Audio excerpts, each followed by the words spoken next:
कि जनता भी उतना ही गाली देती है और एमएलए भी उतना ही गाली देते हैं। ये दुर्भाग्य है मांझी विधानसभा। किसका विकास हुआ है मांझी में? मोटरसाइकिल का विकास हुआ कि स्कॉर्पियो का विकास हुआ? जिस गरीब जातीय उन्माद फैलाते हैं। और ठेकेदारी कौन करता है भाई? 1 दर्जन ठेकेदारों का नाम मैं बता दूंगा जो कल तक इस पार्टी के धूर विरोध का परचम लहराते थे, वही आपके जीतने के बाद ठेकेदारी कर रहे हैं। बच्चा जी, जनसुराज में बहुत सारे मांझी विधानसभा से प्रत्याशी हैं। क्या आपको लगता है कि आप जिला अध्यक्ष होने के बाद में भी मांझी विधानसभा से आपको प्रशांत किशोर जी उम्मीदवार बनाएंगे क्या? देखिए, कैंडिडेट कई हैं, लेकिन एक चीज हम आपको बता देते हैं, जो मैं जनसुराज में हूँ और जिला अध्यक्ष हूँ, कई प्रत्याशी हैं, सबको अपना अधिकार है, लेकिन मेरे संघर्ष का, मेरे कार्य क्षमता का, मैं जिस दल में पूर्व दल में था 30 वर्षों से इस दल को सेवा और एक मुकाम तक इस दल को पहुंचाया।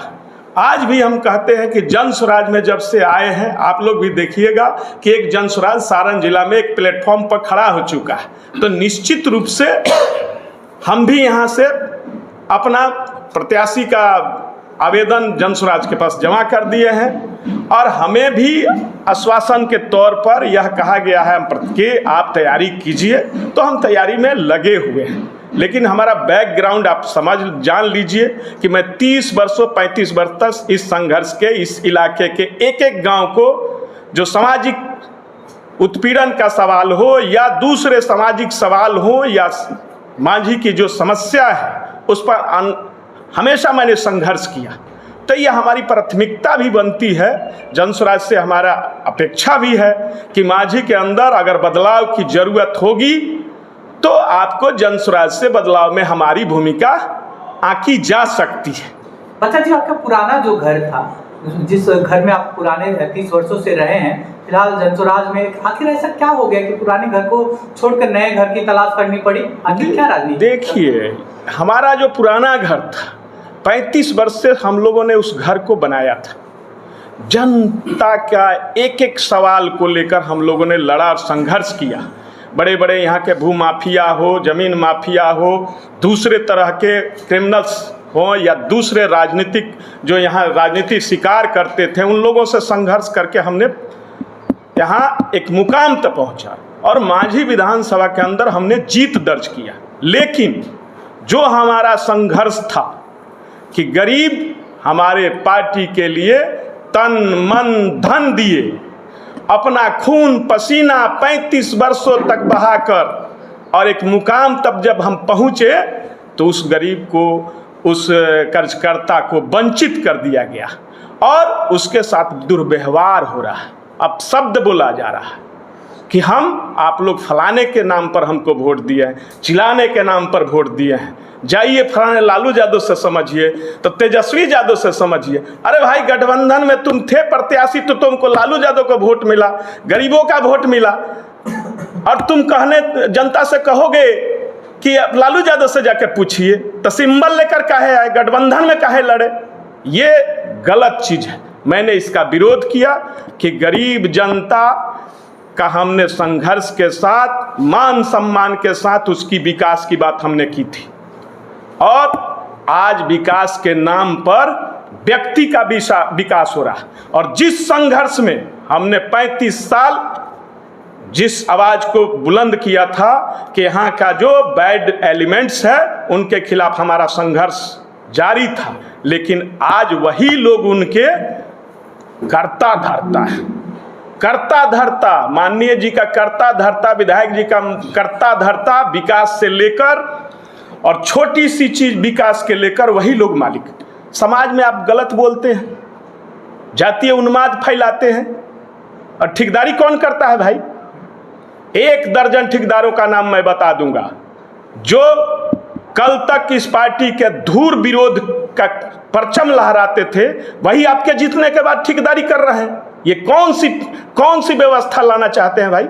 एक तरफ गरीबों के लिए लड़ रहे हैं, लड़ते लड़ते जब गरीब जीत गया तो गरीब का उम्मीद आपने खत्म कर दिया, गरीब का उम्मीद आपने नस्नाबूद कर दिया, और आप कह रहे हैं कि हम विकास कर रहे हैं। आप पूछिए उनसे कौन किसका विकास हुआ है मांझी में। मोटरसाइकिल का विकास हुआ कि स्कॉर्पियो का विकास हुआ? जिस गरीब जनता ने अपनी गाढ़ी कमाई से दिन भर मजदूरी किया, उसने भी 500 रुपया पार्टी को दिया, लेकिन गरीब का हुआ? जब सभी लोगों ने मिलकर जिताने का काम किया तो कहाँ से धन आ गया भाई कि बड़ा बड़ा फॉर्च्यूनर स्कॉर्पियो आपके घर, 2 करोड़ का बिल्डिंग, 20 बीघा जमीन कहाँ से आए भाई? ऐसा भी कोई उपाय बताइए गरीबों को, जिसको साइकिल मिल जाए। आपको स्कॉर्पियो मिल रही है तो गरीब जो 30 वर्ष से लड़ रहा था उसके लिए भी कोई उपाय बता दीजिए कि कम से कम उसके घर में भी मोटरसाइकिल आ जाए। साइकिल का तो जमाना खत्म हो गया है, मोटरसाइकिल आ जाए। ये तो आप बताइए, हम कोई गलत कह रहे हैं? ये हमारे मान सम्मान का अंतर पड़ा कि जिस जनता से हमने कमिटमेंट किया था कि बदलाव लाएंगे, व्यवस्था बदलेंगे, ब्लॉक में दलाली नहीं होगा, पंचायत में कमीशन खोरी नहीं होगा, विधायक फंड में कमीशन खोरी नहीं होगा, विधायक फंड में 35% का कमीशन खोरी हुआ। हमने ऐलान किया, हमने कंप्लेन किया डीएम के पास। पार्टी ने भी हमको कहा कि आप पार्टी मेंबर हैं, वापस कर लीजिए। हमने कहा कि नहीं वापस करेंगे, और मैं उसी लड़ाई के दौरान अपना रिजाइनेशन लगा दिया कि हम जिस जनता के पक्ष में काम किए थे उसका काम नहीं होगा तो हम उस पार्टी को क्यों रखेंगे। सर, प्रशांत किशोर जी मांझी साहब को अगर टिकट नहीं देते हैं क्या करेंगे? पार्टी का सपोर्ट करेंगे या पुराने घर वापसी करेंगे? नहीं, घर वापसी हमारी नहीं होगी, किसी भी कीमत पर हम घर वापसी नहीं करेंगे। नई व्यवस्था की बात है, बिहार में व्यवस्था बदलने के लिए हम आए हैं। बिहार में बदलाव का रास्ता जनसुराज से निकलेगा और इस बदलाव में हमारा कंधा मजबूत होगा। और नहीं, अन्ना का सवाल नहीं है, निश्चित रूप से हमें उम्मीद है जनसुराज से कि हम मांझी के लिए जो जनता का आदेश होगा वही हम करेंगे। जनता के आपकी लड़ाई क्या वर्तमान से है या पूर्व से है? हमारी लड़ाई किसी से नहीं है। वर्तमान कहाँ है? जमीन पर आप जाके देखिए, जो गरीब ने वोट दिया था वह गरीब गाली दे रहा है। आप उसको गाली देते हैं, गरीब आपको गाली देता है। दुर्भाग्य है बिहार में पहला एमएलए है मांझी का कि जनता भी उतना ही गाली देती है और एमएलए भी उतना ही गाली देते हैं। ये दुर्भाग्य है मांझी विधानसभा का। सहपाठी रहे हैं, आप तो साथी रहे हैं। अरे सहपाठी तो हम बुरे काम के लिए सहपाठी थे। हमने व्यवस्था बदलने के लिए कम्युनिस्ट पार्टी का मजबूत स्तंभ मजबूत किया और पिलर बनाया, घर बनाया। हम क्या जानते थे कि आप इतना जनता से दुर्व्यवहार करेंगे? हम नहीं जानते थे आपके अंदर क्या छुपा है कि आज कल जाकर आप न बदल जाएं। तो इसलिए हमने तो संघर्ष करके आपको जिताने का काम किया, जनता का सहयोग से वो जीते। हमारी उसमें एक भूमिका थी, हमारे जैसे कई लोगों की भूमिका थी। अकेले किसी की भूमिका नहीं होती है, समाज की भूमिका होती है। हम भी उस कड़ी के एक भूमिका में थे और लगा कि जनता का काम नहीं होगा तो हमने छोड़ दिया।